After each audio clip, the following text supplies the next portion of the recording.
Fala galera, tudo bem? Vamos falar sobre a Armênia, encerrando aí essa semana de data FIFA, teve muito assunto pra gente falar e vários vídeos aqui no canal falando sobre essa semana no futebol de seleções, eliminatórias, um passeio por diversos lugares do mundo.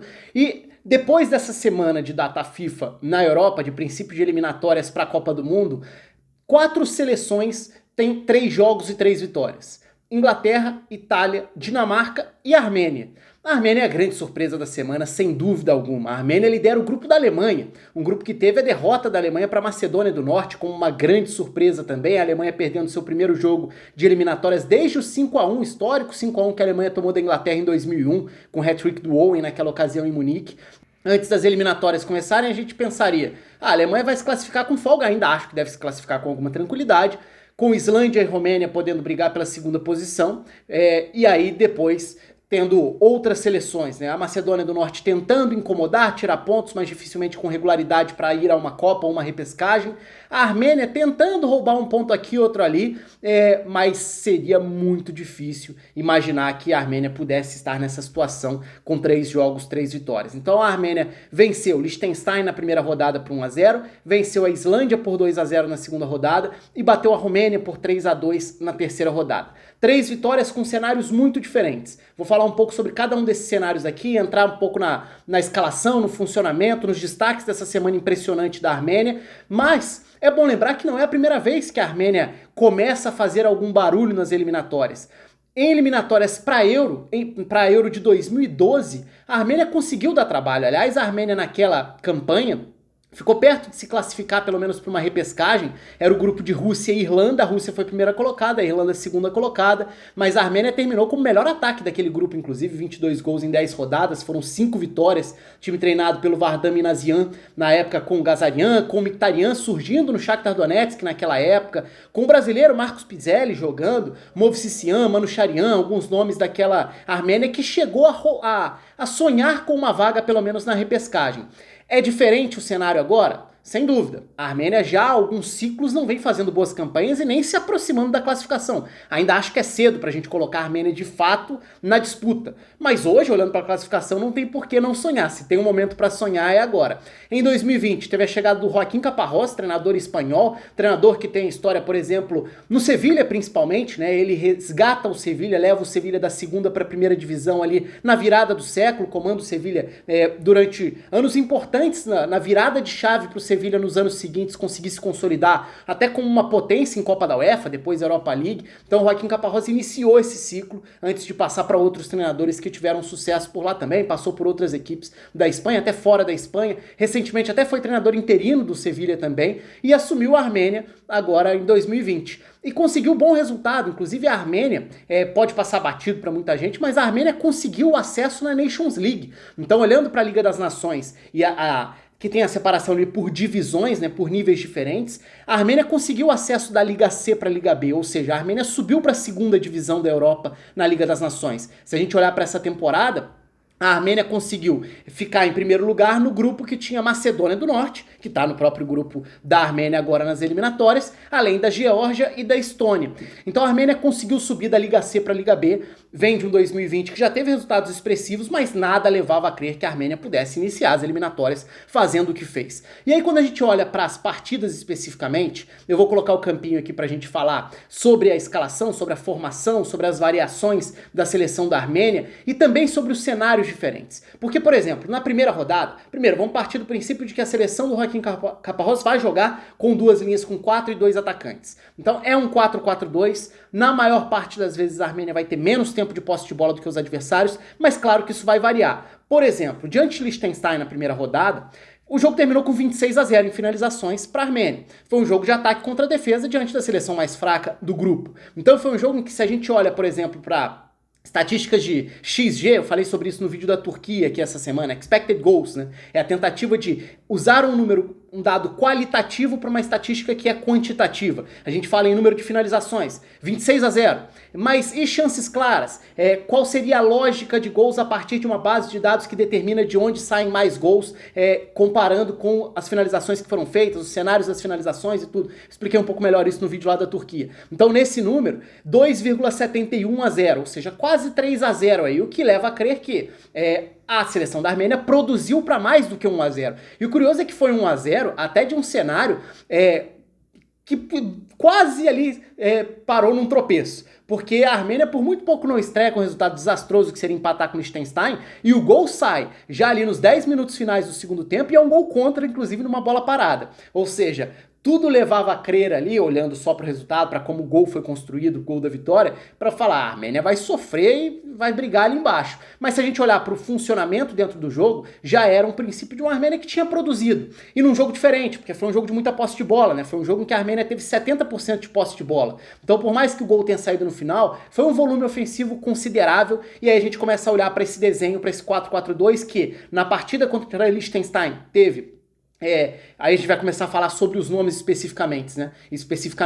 O Bayramian é o meia mais habilidoso. Aliás, um detalhe importante pra gente não passar batida aqui, né? O Mkhitaryan ficou fora dessa data FIFA, ele e Ghazaryan lesionados. O Mkhitaryan é a principal estrela da seleção da Armênia, sem dúvida alguma, e geralmente joga com a liberdade para ser um segundo atacante ali, jogando mais solto à frente da segunda linha com 4, desse 4-4-2, que vai buscar contra-ataques, transições, e o Mkhitaryan faz bem isso, né? Conduzir a bola para puxar, levar o time da defesa para o ataque, correr no campo com a bola para achar um passe final, para bater da entrada da área. Então essa qualidade encaixa com a estratégia de jogo. Só que a Armênia não teve Mkhitaryan nessa data FIFA, o que só aumenta o tamanho do feito. Então se a gente for olhar para essas duas linhas com 4, a Armênia teve o Rambardziumyan jogando na lateral direita e foi muito bem como um dos principais caras na produção de jogadas indo à frente. Então o Rambardziumyan era o lateral que se projetava para fazer companhia por esse lado direito ao Barseghian, que foi talvez a grande estrela da Armênia dentro dessa data FIFA. Barseghian seria fundamental nas vitórias contra a Islândia e também depois na virada diante da Romênia, com participação direta em gols e também com o movimento de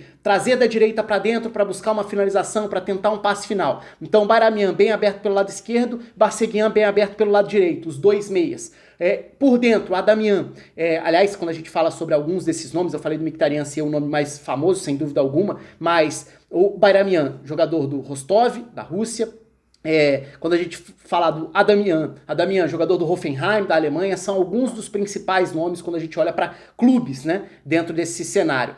No caso do Barseghian, que foi muito bem, é jogador do Astana, do Cazaquistão. Um dos destaques, o grande destaque dessa rodada de data FIFA, dessa semana de data FIFA na equipe da Armênia. Então o Barseghian pelo lado direito, fazendo essa dobradinha com o lateral do lado esquerdo. Muitas vezes o jogo se concentrando pelo lado direito para chegar até o lado esquerdo para um drible, para uma tentativa de arrancada, de diagonal do Bayramian jogando por ali. E na frente, além do Adamian jogando solto ali como esse segundo atacante que se movimenta, que cai pelos dois lados, jogando à frente de uma dupla de volantes que tinha Udo, jogador nigeriano da seleção, inclusive. Aliás, não é o único, né? Porque quando a gente olha para a defesa tem o André Kalizir, que é um jogador nascido na Suécia, e quando a gente olha para o ataque e enxerga Briasco é jogador do Huracan da Argentina, e ele é argentino, inclusive, mas tem família da Armênia, então é Briasco Balekian, quando ele joga pela seleção, ele usa o último nome, mas mais conhecido, inclusive na Argentina, como Briasco. Então, foi um dos atacantes ao lado do Adamian, nessa estrutura de um 4-4-2 que tinha o Grigorian como esse volante ao lado do Udo fazendo a distribuição. Então, contra Liechtenstein,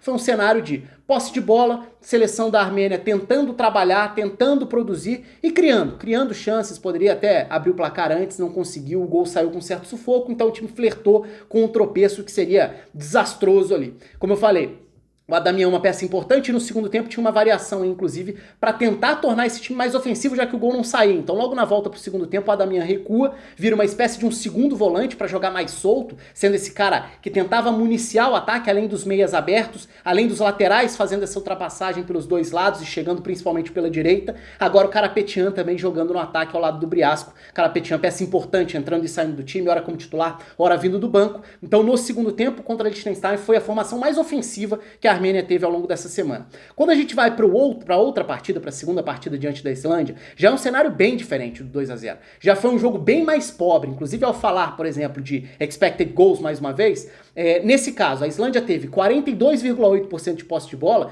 e teve até um índice menor de gols esperados. Então, olhando para o XG dessa vez, 0,48 para a Armênia, que sairia com 2 gols marcados, ou seja, produziu muito mais do que as chances levavam a crer, então teve um aproveitamento muito alto de chances que nem eram tão claras assim, diante de 0,83 por parte da Islândia. Inclusive, nesse jogo já teve uma participação bem importante do Yurchenko, o goleiro, fazendo uma defesa fundamental, e foi um jogo muito mais jogado no campo de defesa da Armênia. Aí já era a Armênia mais fechada no seu 4-4-2, mais dentro do seu campo, totalmente diferente do que tinha acontecido contra Liechtenstein, com algumas mudanças, né? Foram 2 mudanças na escalação, mas a principal delas tinha sido o Bayramian saindo, o Kalizir também tinha ido para o banco, a mudança na zaga, mas o Bayramian entra no segundo tempo, e quem é titular nessa meia pela esquerda foi o Hakobian, que é um jogador mais defensivo, que ajudava a encorpar mais por dentro. Então era mais uma espécie de um marcador ou um meia central do que um meia aberto que buscaria ser mais criativo. Mas era uma Armênia que tentava ter saídas rápidas, com o Barsegian pelo lado direito, sempre sendo esse desafogo, sempre dando trabalho e principalmente com bola longa. Então, nos momentos em que a Armênia tentava iniciar a saída de bola, tendo mais passes, ela não elaborava tanto a saída de bola. Diferente de contra Liechtenstein, que a Armênia pressionava, ficava com a bola, ocupava o campo de ataque, precisava ter paciência e não deixava o adversário jogar. Até porque faltava qualidade ao adversário. Contra a Islândia, por mais que a Islândia tenha caído muito de produção, já era um jogo de posse mais dividida e da Armênia até com menos posse de bola. E era uma Armênia que forçava mais a bola longa para tentar encontrar os 2 homens de frente nesse caso. Os gols saem, inclusive, né? O primeiro, num chute na participação do Barsegian, justamente trazendo do lado para dentro, e depois o Bayramian com assistência do Barsegian, ou seja, o Barsegian mais uma vez participando dos 2 gols, né? Mais uma vez sendo importante, sendo um protagonista dentro do time. Então eu falei do Bayramian como um jogador que busca mais o drible, nem sempre é o mais produtivo, mas é quem mais tenta a jogada de habilidade. O Adamian é uma referência ali na questão da iniciativa, circulando pelo campo, jogando diferentes funções. O Briasco na frente é uma opção para bola em profundidade, para uma bola mais longa. O Karapetian, um atacante que também tem essa corrida para cruzar o campo nas situações, nos cenários de contra-ataque. Então, mais ou menos por aí a distribuição desse protagonismo, da tentativa da Armênia produzir nesse jogo, sem muita qualidade, forçando bola longa muitas vezes, e muitas vezes sem sucesso, sem conseguir dar sequência aos lances no campo de ataque. E na última rodada, por fim, diante da Romênia, tem a volta de algumas das peças, o time muda um pouco de novo, dessa vez é o Adamian quem vai para o banco, o Bayramian volta para fazer esse lado esquerdo, o Karapetian começa como um dos atacantes ali ao lado do Briasco, e é um roteiro diferente, porque é um roteiro que tem a Armênia saindo na frente, tomando a virada e virando nos minutos finais. Inclusive com um gol de empate do 2-2 que saiu aos 41 do segundo tempo em impedimento. Havia impedimento e de novo um lance grave de erro pela falta do VAR para revisar. E seria algo que mudaria completamente o destino da partida. Então, dificilmente teria esse espaço para a Armênia 100%, porque a Armênia dificilmente conseguiria a virada se o gol do 2-2 tivesse sido anulado ali já aos 41 do segundo tempo. O Puskás tinha sido expulso no lado da Romênia, mas não é que a Armênia tenha só crescido a partir do momento em que ficou com um a menos. Ou com um a mais, no caso, a Romênia ficou com um a menos. Porque a Armênia era perigosa nos contra-ataques. E diferentemente do jogo contra a Islândia, dessa vez a Armênia até criou mais. Então, de novo, olhando para expected goals, 2,34 da Armênia, 1,26 da Romênia. Dessa vez, menos posse de bola ainda da Armênia, 37,7%. Mas contra-ataques muito perigosos. Então foi um bloco de defesa ainda mais recuado, de uma Armênia que ficava ainda mais contra a parede, ou ainda mais próxima do próprio gol, mas que a partir de muito pouco conseguia criar alguma coisa no campo de ataque. Não é que a Romênia não criasse, de novo, foi importante o Yurchenko aparecendo para fazer defesas, o goleiro da Armênia, mas é impressionante como a Armênia conseguia transformar qualquer bola viva num contra-ataque. Com o Karapetian puxando contra-ataque, sendo esse incômodo arrancando com a bola. No segundo tempo vem as substituições, né? O Barsegian mais uma vez sendo esse meia que puxava, incomodava, ia à frente, e mais uma vez pelo lado direito isso aconteceria na reta final do jogo, já com um a mais, quando o time se lançaria de vez, mas de novo, né, o Rambartzumian como lateral que se projetou, então eu diria que essa dobradinha pela direita foi o ponto alto da Armênia ao longo dessa data FIFA. E no segundo tempo um outro aspecto novo diante desse cenário da virada, por mais que tenha sido uma virada a partir de gol irregular e tudo, que é a questão da renovação que o Rakhim Caparrós está tentando fazer com a Armênia. Então a Armênia tem alguns jogadores jovens que vão tentando ganhar minutos, espaço dentro dessa seleção. É uma ideia de uma tentativa de renovação, de trazer jogadores, nomes novos para essa seleção. Então no segundo tempo entram Spertsian, com 20 anos, um deles, seria fundamental, inclusive fazendo gol no segundo tempo, e o Chagoyan, de 19 anos. Duas peças que entraram no segundo tempo junto com a Damian logo na volta para a segunda etapa, e assim começava o caminho para essa vitória. Então, são alguns dos aspectos de uma seleção da Armênia que foi a grande surpresa, sem dúvida alguma. Ninguém imaginaria 100% de aproveitamento, por mais que o início do trabalho do Caparrós já tivesse sido bom na Nations League, com acesso, com classificação. A Armênia, em tese, seria um time aí para tentar brigar para ficar numa quarta posição, talvez, com a própria Macedônia do Norte. Hoje, a Armênia sonha com uma vaga. Não a da Alemanha, por mais que a Alemanha esteja num momento péssimo, num momento muito irregular, com muitas dúvidas no ar, vem de resultados muito ruins. Eu falei sobre isso no vídeo da Alemanha, né? As várias dúvidas no ar. Vai ter troca de técnico depois da Euro, então ninguém sabe muito o caminho que a Alemanha vai. Mas a Alemanha tem muito mais recurso. A Alemanha deve ficar com a primeira vaga. Seria uma enorme surpresa a Alemanha não se classificar diretamente para a Copa do Mundo. Então, eu ainda imagino a Alemanha se classificando sem tanto susto. Mas essa segunda vaga pode ter a Armênia entrando numa disputa com a Romênia. Então, será que com a Islândia? Porque acho que a Islândia regrediu muito se a gente for olhar a Islândia de 2016, de 2018 para cá. Então a Armênia pode tentar ocupar esse espaço sonhando com uma vaga na repescagem, que já seria um feito e tanto.